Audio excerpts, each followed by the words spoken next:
साथियों, आज इतनी बारिश के बाद भी आपका जमा होना और हमारे लीडरान का यहाँ आना इस बात का सबूत है कि मालेगांव नहीं पूरे महाराष्ट्र में अब तब्दीली आएगी। और अब ये मालेगांव से शुरुआत हो रही है। जिस तरह आप लोगों ने साथी निहाल अहमद साहब का साथ दिया था, आने वाले इलेक्शन में मैं उम्मीदवारी कर रही हूँ समाजवादी पार्टी से।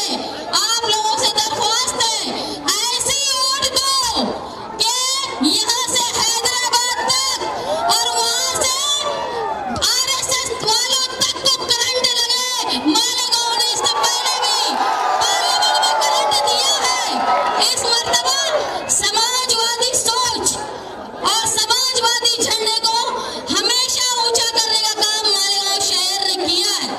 ये तुम्हारी भीड़, तुम्हारा जोश ये बता रही है कि ये तब्दीली मालेगांव शहर से आएगी। और मैं मालेगांव शहर की तरफ से हमारे नेता को, अब्बासिम आजमी साहब को और हमारे पास आई हुई इकरा बहन को वादा करती हूँ कि हम ऐसा इलेक्शन लड़ेंगे कि पूरे हिंदुस्तान में समाजवादी सोच का एक नई इब्तिदा होगी। आप सब यहाँ जमा हुए, ये जोश सिर्फ ये जलसे तक मत जिंदा रखना, ये हमारी शुरुआत है। इसके बाद हमको इलेक्शन में अपना जादू बताना है।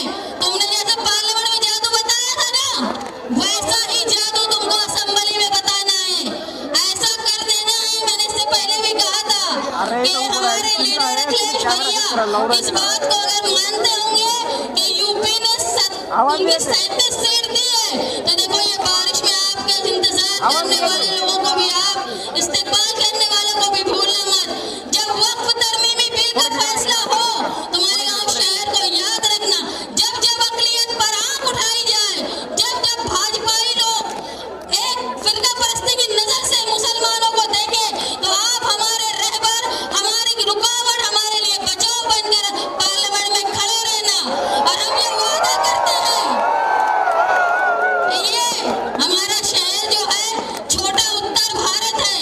आप यहाँ से जब यहाँ आए हैं तो यकीनन हमारे वहाँ के रिश्तेदारान, हमारे लोग जो बुलडोजर की सियासत हिंदुस्तान में चल रही है वो महाराष्ट्र में भी आ रही है।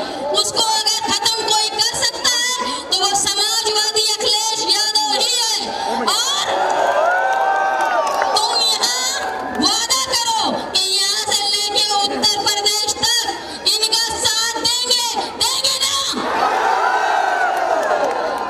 ये जो